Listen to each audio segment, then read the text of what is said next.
Hey everyone, welcome back with me again in this channel. On today's tutorial, I'm gonna show you how you can apply the trending color scanning effect to your videos in CapCut.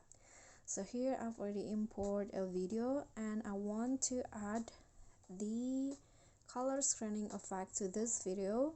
So you can easily find the effects in the video effects. So you can see on the trending there is a color scanning effect, but this effect can be found under the light effect category. So this is a pro effect, so if you want to use it you need to be on the CapCut Pro. Click on effect, adjust it. If you want, you can adjust the size of the scanning, you can adjust the glow, the atmosphere, the color. You can change it to the color you want,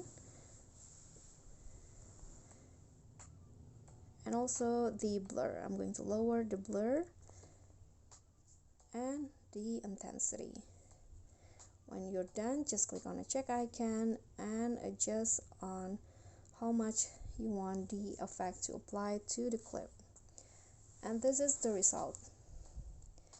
Okay, so that's all from me. If you enjoyed the video, please give me a like and smash that subscribe button down there, and also remember to leave a comment and click on the thanks button. Bye.